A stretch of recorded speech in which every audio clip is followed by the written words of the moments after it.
got three amazingly different but similar people in the sense that they all are working towards restoring nature and through connection to the land, connection to place, and through walking.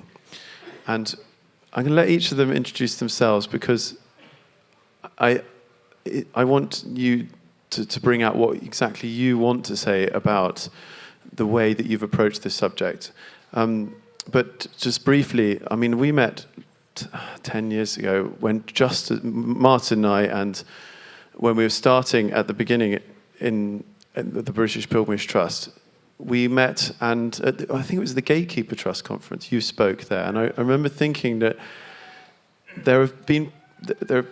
Martin's written many books about pilgrimage and sacred places in this landscape, but has also worked with the late Prince Philip around protecting the religions and conservation, and using the connection with the religions and the land they own and what they can do to firstly correct the sacred relationship with nature, but actually what do you do on the ground. Zofia, I walked with her along this incredible pilgrimage along the River Medway, which actually the river I was talking about right at the beginning was the Medway. And it's just rather strange that the river that gave birth to the British Pilgrimage Trust was also the river, I'd say, that has created the most complex pilgrimage campaign vessel I've ever seen along very recently, and it was just the logistical feat more than anything else, let alone the kind of way that people felt along it, and the songs they sang with each other, and the art that was created, and the legal documents that were signed by politicians and councillors. I mean, Zofia will talk about it. It's incredibly well thought through and joined up thinking, and it just showed me how this whole movement has its own impetus, that we can start. I started this thing 10 years ago, but it's now much, much bigger. And people are coming up with their own ideas and taking it much further than I could have ever imagined, and Zofia's one of those. And Jonathan, you've for a long time been discussing how we can use or employ a new relationship with the land, and to actually feed this activism. And I think you're probably ahead of the curve in the sense you realize it's this sacred relationship with land that actually can lead a different way of being an activist, a different way of putting up resistance. And there's this New York Times platformed video that's going around at the moment by Rainn Wilson, who went to the King Charles's ceremony, this fire ceremony. And it's very strange to see someone on that level in the global media to be talking about how we need to go beyond just talking about resource management, political wranglings, economics of change. And actually we need to rethink our sacred relationship with nature so that we don't treat it in the same way within our hearts, and then that will lead to the right change. And that's now being said at the very highest level. And so this is a panel for its time. And so I'm going to start with Martin. And you've worked with so many sacred sites around the world, a global perspective.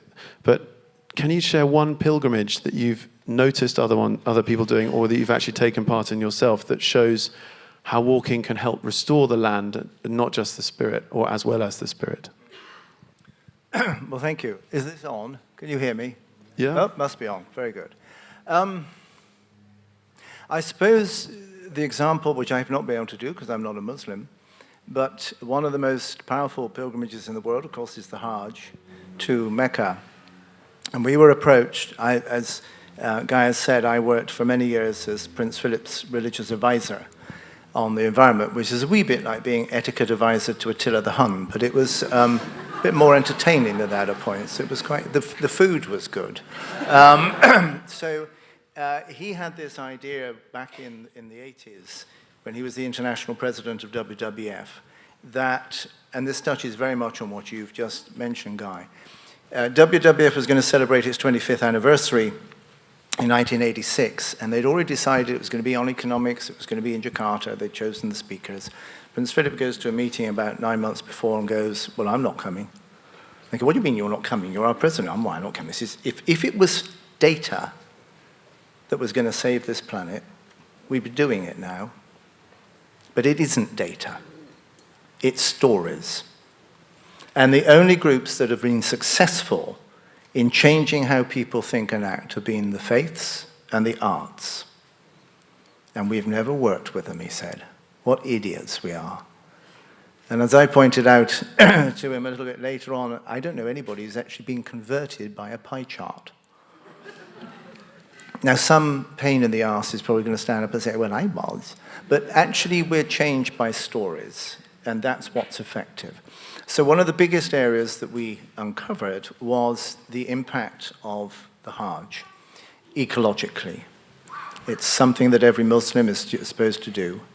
And when we surveyed it 25 years ago with Muslim colleagues, 100 million plastic bottles were left behind. 100 million plastic bottles. Now, part of the problem with pilgrimage today is it's so popular, it's destroying the very thing it wants to come to. We have got to tackle the fact that pilgrimage has probably gone up 200% in the last 25 years. And the impact of that on the vulnerability of sacred sites is huge. We're actually in the process of destroying the very thing that we want to worship and be in touch with and ingrained with. So we've got to take seriously the business of pilgrimage. So we address this through a collaboration with Nigeria, Indonesia, and Bangladesh. How could the amount of plastic waste be tackled by pilgrims? Well, first of all, we have a whole program called Greening the Hajj, which goes to every major country that sends pilgrims. Indonesia is the biggest, and then Nigeria. And you have a whole training program on how to walk more gently on the earth. But the major issue was, how do you have water in a container that you can drink? It's bloody hot there. So we've reintroduced the gourd. And in Pakistan, a whole collection of women's collaboratives are producing gourds for pilgrim to carry on pilgrimage and to fill up from the huge tankers that the Saudi government has now provided. And so instead of dumping your plastic, and we're doing the same with plastic bags, we're producing jute and hessian bags. So I suppose what I'm saying there is, look at the fact that pilgrimage is big business. Don't fool yourselves, it's all people having a lovely spiritual time, wandering, being in touch with nature. It's big business. It's estimated that pilgrimage last year in France alone was undertaken by 40% of the population. It's huge business. So we need to be addressing our impact through the fact that we want to do this.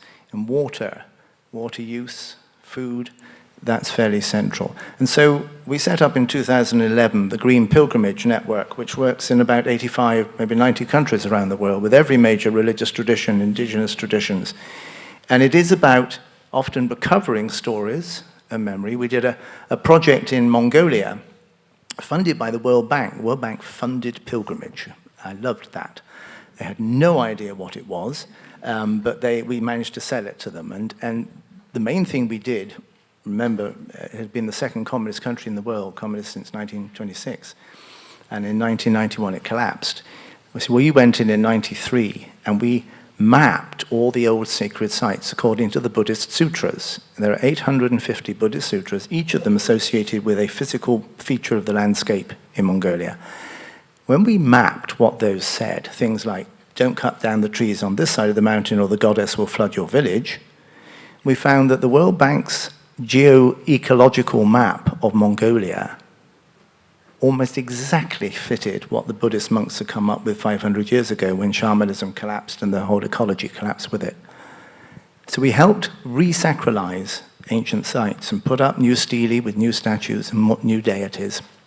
And that has had an enormous impact. These sites are now protected in a way they weren't, obviously, under communism. But a small warning there. So I'm a religious specialist, and I worked with the environmental world for now almost 50 years. But I do occasionally not quite get the environment bit right. So I did a program for the BBC World Service Radio on these sacred sites we'd rededicated in these steles. And I did this piece where I said, I came here 5 years ago, there were no trees, no flowers, no birds, nothing, and now, since we resacralized this with the Buddhist monks and the local communities, it's protected, and you've got pilgrimage routes through it, and look, I've not seen these before, there are marmosets coming out of their burrows and running around, this is fantastic, and hear them chirruping in the background. It was only about a month later when a friend of mine at the UN said, Martin, did you actually see marmosets? Yeah, he said, because they're South American monkeys, and if they have actually appeared in Mongolia, this is quite ecologically threatening. I think you meant marmots. So getting the sacred and the environmental together isn't as easy as one might think. Gosh, thank you, Martin. Thanks for awakening us to just how big an issue this is, and you're working on actually cleaning up the pilgrimage that's already happening. Yeah.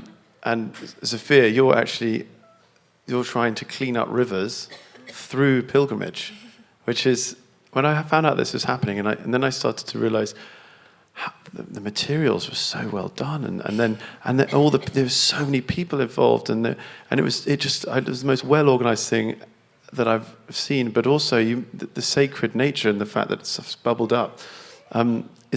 Please just tell us about it and everything you want to say, basically. Thank you.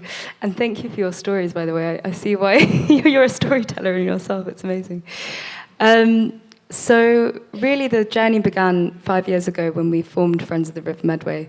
And we knew immediately we needed to get to know this river from her source to the sea.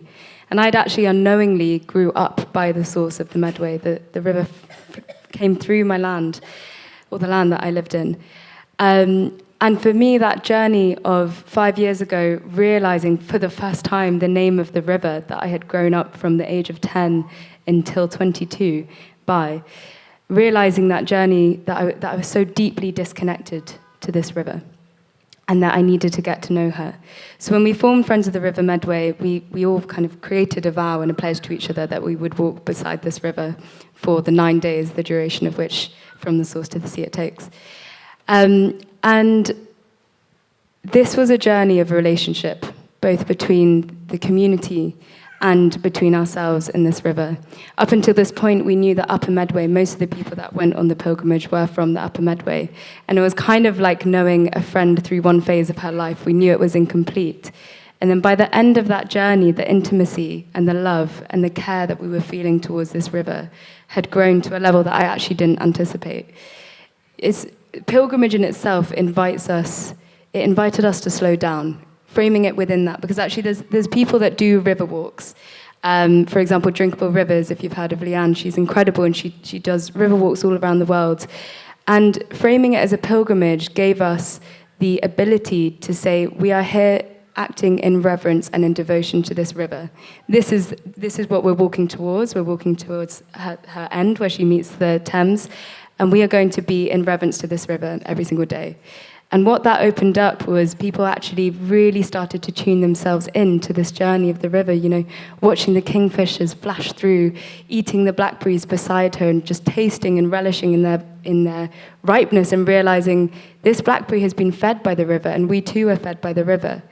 It's one thing reading these kind of things in a textbook. The textbooks say rivers, they help biodiversity, they give us our drinking water, they feed the crops. But it's a whole other thing when you're eating a plum and you're seeing the roots go into the river and you're literally watching that process and knowing we are the river. That is what we are.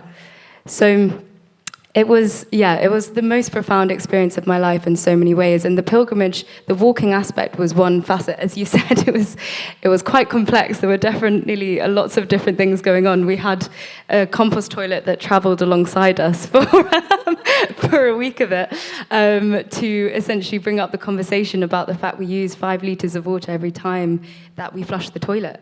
And obviously we know sewage is one of the biggest problems affecting rivers right now. And it was really interesting. It was kind of a joke in the beginning. Everyone in the group actually vetoed it, so I just went and developed it alone. And it was a bit of a joke initially, but actually by the end of the journey, the way that people had really related to that process was completely different. And when we had the feedback feedback session, everyone expressed it feels really weird to flush the toilet. It feels really weird to know that that's going back into the river, possibly untreated, and there kind of was a sense of guilt around it. So it was really interesting to watch that. And we also hosted an art exhibition inspired by the Medway. It was the Medway as our muse. We had political representatives coming from all along the Medway catchment for the first time in history. They came together and sat in a room hearing about and learning about the rights of rivers movement, because we were trying to encourage all the councils to declare or acknowledge the rights of the river.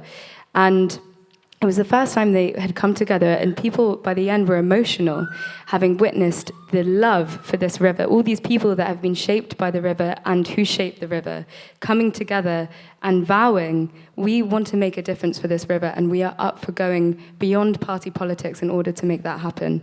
And so those conversations are ongoing, and really, I think the main thing I witnessed and experienced in this pilgrimage is how that internal journey is going to happen either way. When you call it a pilgrimage, the internal transformation is going to happen. But the external transformation that is occurring now as a result of using pilgrimage as a conduit for change is something I hadn't anticipated to the level that it's occurring. And seeing the way that people light up after they've experienced day by day watching this river in all of her forms, her quietness, the loud majesty of when she's going towards the ocean.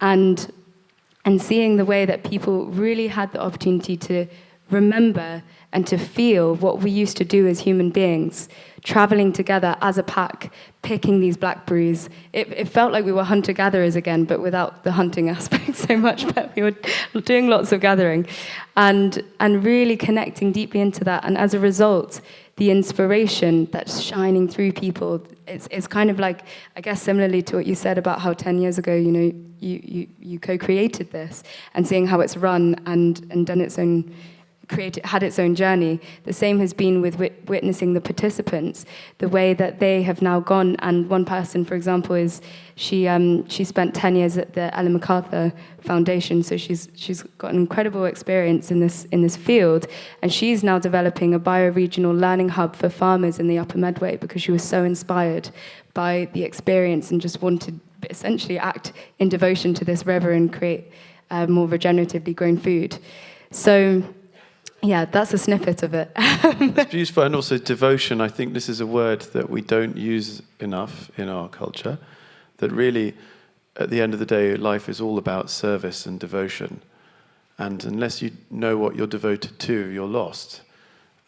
So that the idea that someone is devoting themselves to a river and then just transforming it through that love, that's a perfect segue to Jonathan. However, I do want to just talk about your theatrical nature. And I don't know if it was your idea, but whoever came up with the idea of, at the end, to sail out into the sea on these huge sailboats. And like, it was absolutely, and you threw this incredible thing that you made, I can't remember what you call it, but we're going to do one later, I think. But it was just magic. It was magical. As you chanted, and you were hoping the dolphins would jump out of the water and catch it as it was thrown off the ship. Someone was trying to invoke the dolphins. I don't know how people came up with these ideas. It was just incredible, and it really was. That side of it was. This is fun. It's like not just fun. It's sort of deep. It's sort of high magic almost. What you were doing. It felt like high magic, I'd say.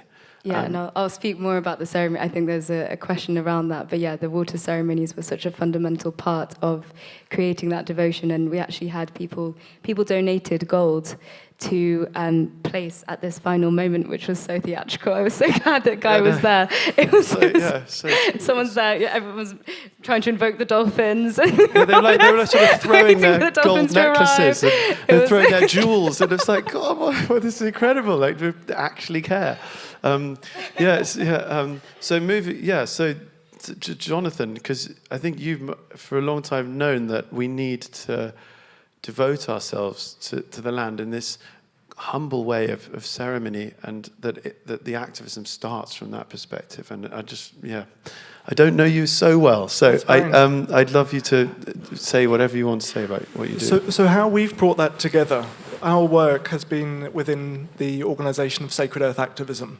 And we were groups of people who had been involved in different parts of different efforts for change and different movements over time. And because of being people who came from a background where we were working with ceremony and weaving ceremony, that was one thing that we offered. And we really saw the power of that in the campaigns we were working with. Our tagline was always weaving the sacred into the web of change. And that's kind of a very broad brief kind of with that. But the way we've often done that has been in how we use ceremony. In viewing it that many of the kind of multiple crises, environmental crises that we are arriving at the moment come from ultimately a cultural sickness of separation, that where we've become very much separated from ourselves, from one another in communities, and from a sacred relationship with the land. And the history of that's kind of got quite deep roots, and some of the things to do with the enclosures and the loss of the commons is part of that story. And in all of our efforts now for healing some of those wounds and restoring nature, our focus is about how we can bring that sense of connection back into what we're doing and look to be healing that sickness of separation and bring in a sense of relationship and connection to place, to the land, into our work. And we often do that with ceremony, but also where it fits with pilgrimage is a lot of these initiatives are land-based, and so a lot of that involves walking the land and building and deepening our connection with place and with the land. Wonderful. And I think, so in sort of the caricature of this, if we've got Martin at the global level, having to talk to sheikhs and kings and queens and governments and ministers, and how we talk at that level to make change, and then at this much more local and yet deeply inspirational and the depth of what you're both doing, and how that, and I can see how it's changed all those. We walked with about 40 people all the way through, didn't you? 40 to 50 people came every day, and 25 committed to the whole adventure. And those 25 people, that seeing how I could see it in their eyes at the end, from the beginning, and how much they changed. Because we did that first ceremony on the first day, and the night there was completely different people, and so, and you must see this with your ceremonies about how people deepen their connection. And how do we marry these two ways? Because at the end, that's the way forward. That you have to talk at this level, and you have to speak in a different language. But also, how do we bring? Is it the best idea to get a sheikh to do a ceremony? Is that going to shift it more than a discussion, or and the other way around? How do we make these local ones have massive connection to more and more people? Because what happened on the River Medway should be around, everyone around the world should know about that. So it's the two-way thing, yeah. I mean, I think I take Jonathan's point very well indeed. I've worked with all the major environmental groups, including UN and World Bank and WW and so forth, for 45 years. They haven't got that link. They came up with the phrase ecosystem deliverables. And that's the key language. How is this good for us? And every single faith challenges that and says, I'm sorry, us? What about the rest of creation, life, the circle of life, whatever phrase you want to use? So we have a massive problem. The environmental movement, it sold its soul for money from the governments and from the World Bank and UN and all the rest of it, and has lost that. And yet, we did a survey back in 2005 with the International Union of Conservation of Nature, which is the big scientific body. And we were able to show through their work that 70% of all national parks around the world were only capable of being national parks because they were sacred. So there was something to protect, to build around. But what then happened was this real tension. So in India, we've been dealing with issues around tiger reserves and Hindu and Buddhist pilgrimage routes. And the response of the conservationists was stop the pilgrimages, ban them, send them away.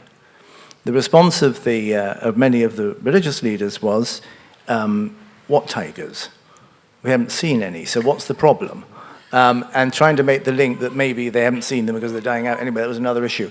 But eventually we were able to find a modus vivendi. We were able to find a way in which the conservation people could agree a route that would then have facilities for campfires, facilities for food stores, and so forth, but only foot and bicycle, which revived the pilgrimage tradition.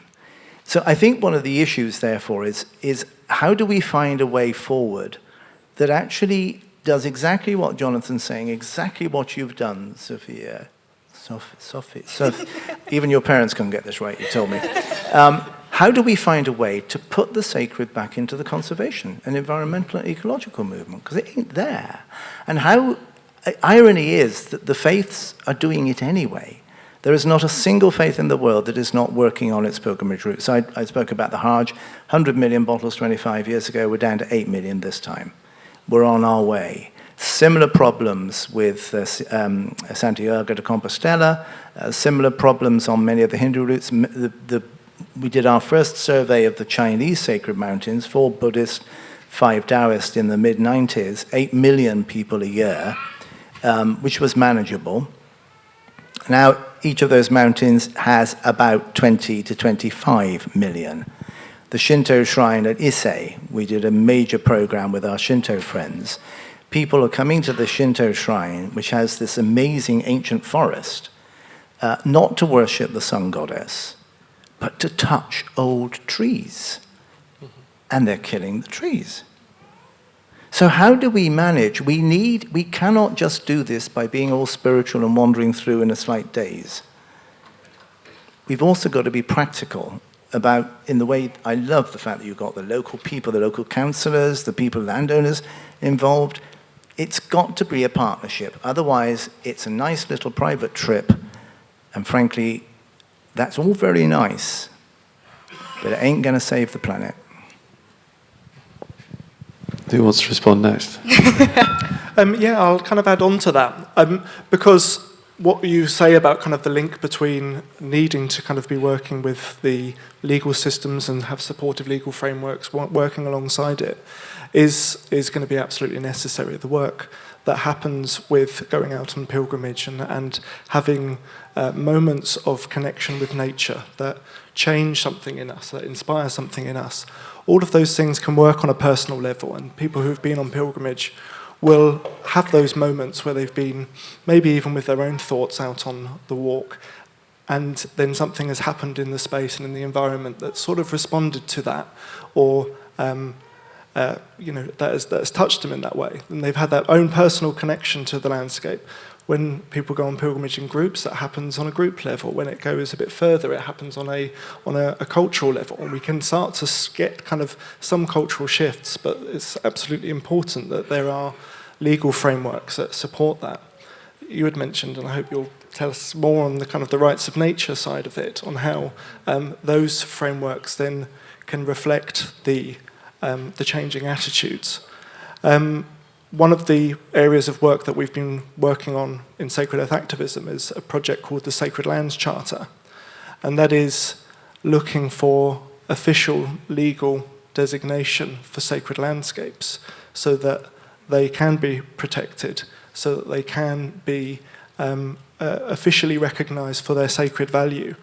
And exactly as you kind of point out with there, that a huge amount of what we have around the UK that we would talk about as being sacred landscapes are real havens for biodiversity. Stonehenge, we were kind of very much involved with the Stonehenge campaign there. And Stonehenge within that landscape has got so much flora that is, endangered and has only survived there because that has been regarded throughout centuries as a sacred landscape. They have the stone curlew, which lands there and breeds there, and only does that because that space has been sort of set aside and been protected. Whereas, maybe different to in this country to in other places around the world. And there may be something on the flip side that pilgrimage here in the UK, rather than needing to necessarily kind of be careful in how we will need to be careful in how it's affecting the environment, but it has the potential to lead that cultural shift. and change the attitudes in people through giving people connection with nature.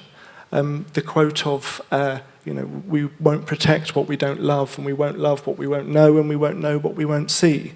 And until we have these opportunities and invitations to go out in the land, and not just walking through the land in this kind of modern, practical, utilitarian way, this walk is to get me to work, or this walk is to get me to here, in a way where we can actually go and engage with the landscape and move through the landscape, see the landscape, get to know it, building our relationship to it, building love to it. You brought up the word love, both of you actually, in earlier things that you say.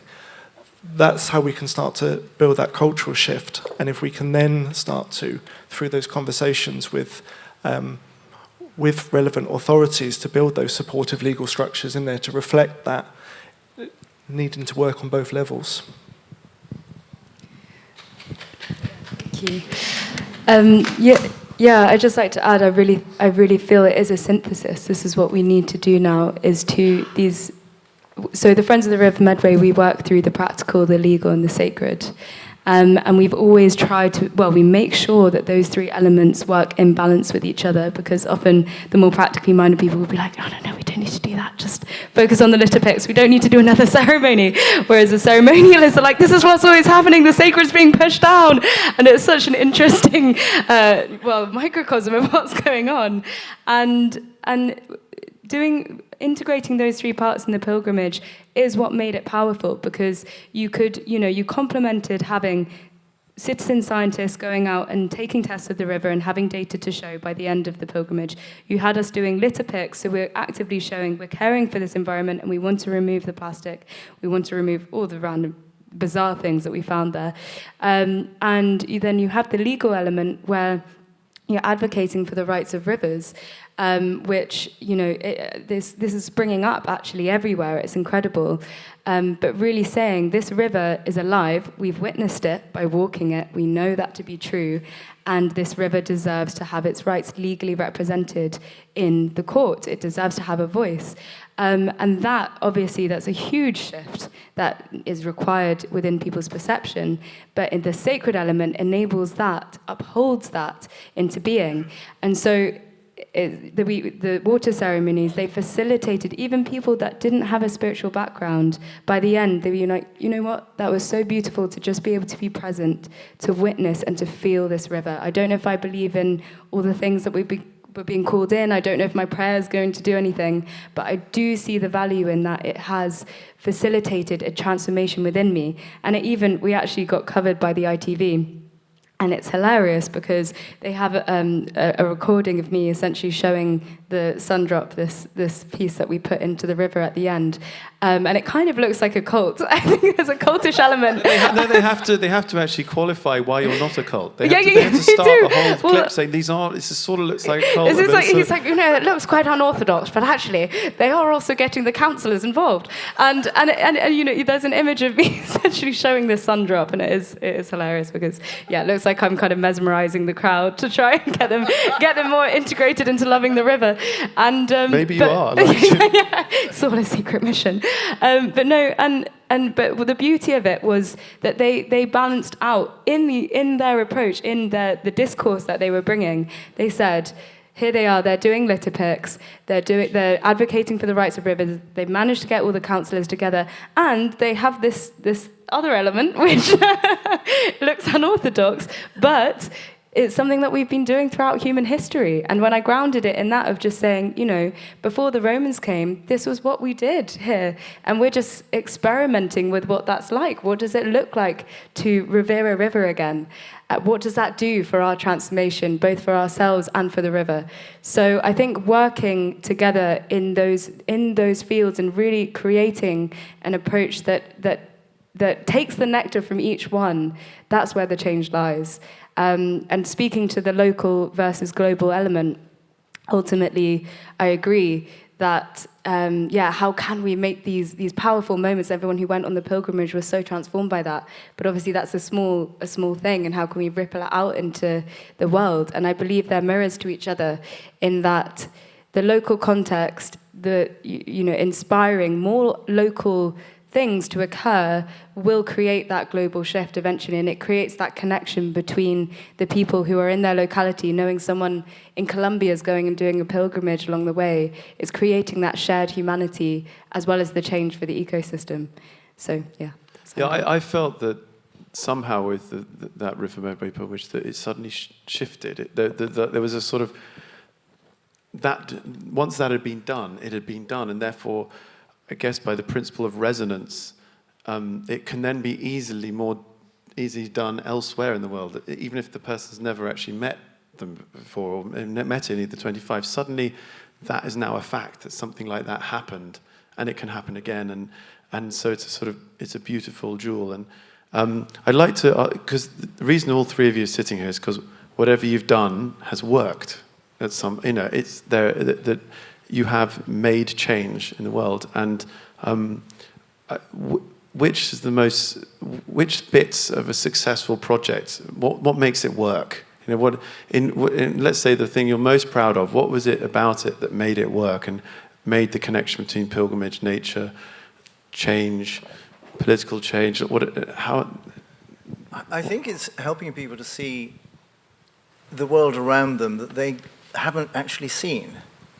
And a classic example of this would be, I have a very devout Hindu friend, Rancho Das, and on one occasion he was telling me he was going off to India to do the Pakram path around Vrindavan, the birthplace of Krishna. And he said, it's wonderful, it's so spiritually uplifting. It's about 30 years ago. You walk through these amazing forests of Arjuna and where the gopis danced and all the rest of it. I said, oh, fantastic, yeah, that's amazing. Can I join you? So I did. There weren't any forests. There literally were no trees. There were perhaps one or two. In his spiritual mind, he saw the gopis dancing through the forest. What he had not noticed was that under the Indian government, who nationalized all the forests were gone. And this moment where he realized he was living this fantasy world that meant that he wasn't seeing what was happening. The Jamuna River was so polluted, you could walk across it. Hadn't noticed that. So there is an element, the sacred need waking up as well. And I've often said that, to be absolutely honest, I don't know any faith that has been prophetic about our place and the problems we face on the environment. That has been the environmental movement. But they do not have the understanding of the depth of changes that need to happen, which the faiths do. But watching that experience was fascinating. But if I take China, which is one of my special areas, and I'm a special advisor to the China Taoist Association, what I have seen there is a community that was almost wiped out by the Cultural Revolution. The end of 1976, at the end of the 10 years of the Cultural Revolution, there were less than 200 Taoist priests and nuns and monks alive. The rest had been killed. There were only about 25 temples. Same in Mongolia. When communism fell, 3 temples. And the speed with which they come back when the lid comes off, even under oppression, is fascinating. But very often they've lost their land. It's been taken away by governments. And what I've seen most exciting is when faiths rediscover a sacred relationship with land they may not own any longer. But when they go back, it's almost as though the gods, the goddesses, the saints re-emerge from a slumber. And it goes back to that old legend that when the world is really in crisis, Arthur and the Knights of the Round Table will re-emerge. I've seen that happening. Religion by religion, tradition by tradition, where they had lost it. It doesn't take much. You just scratch below the surface, and it comes back. Fantastic. Yeah. Leave a bit of space for that.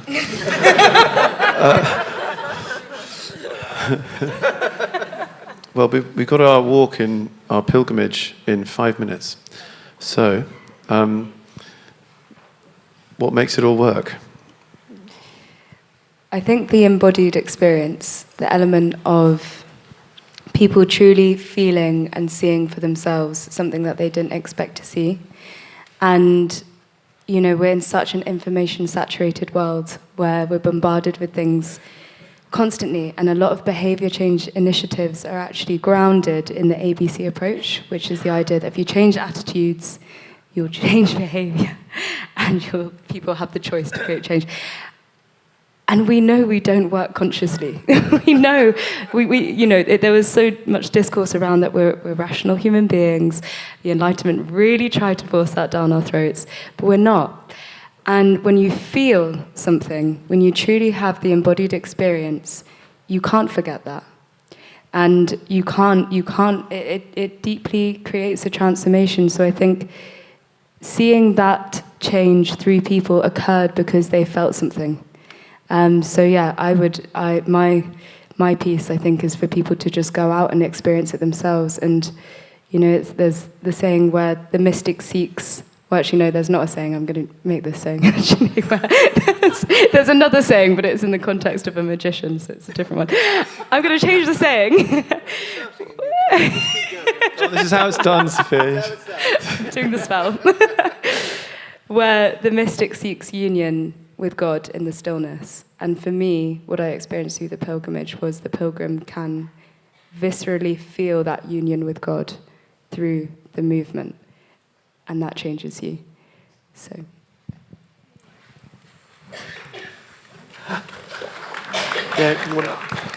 And a very similar point to that, or kind of building on with it, is that that union. I think a huge part of it at the moment is to do with our union with the land and with the world around us. There's been the mention of how kind of the Enlightenment era shifted us into this mindset of just seeing the world around us as inert, dead stuff.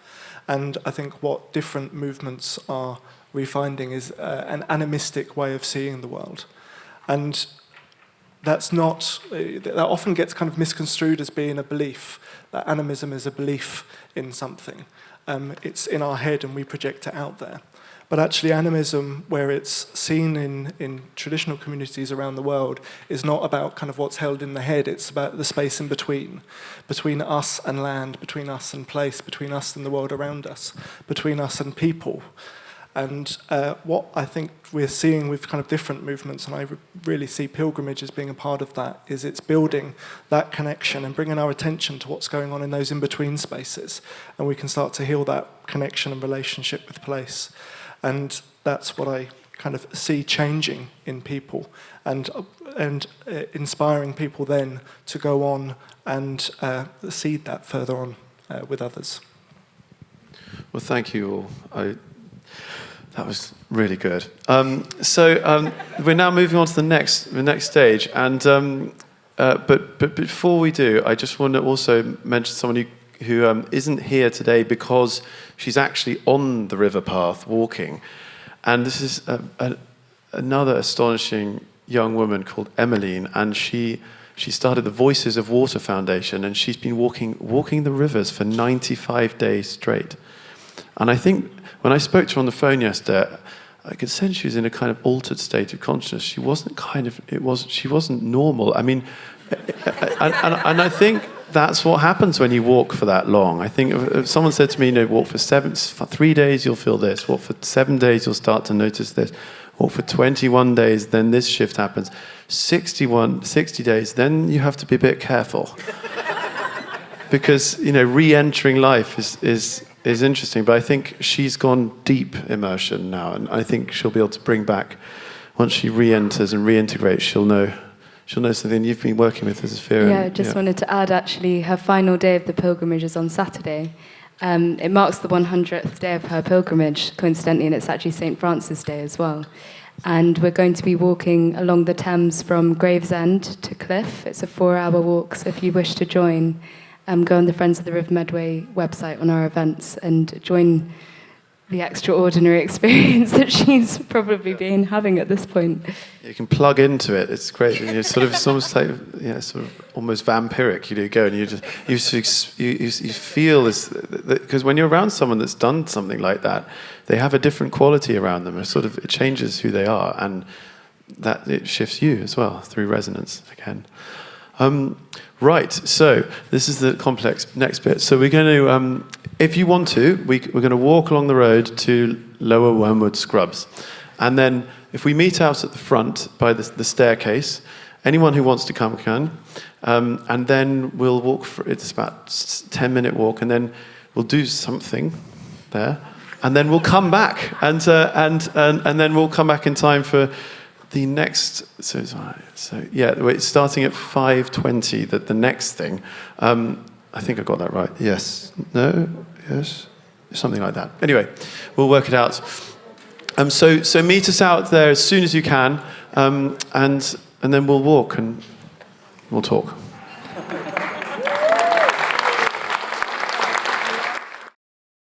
Don't stop your journey here. Unlock more potential with this recommended content.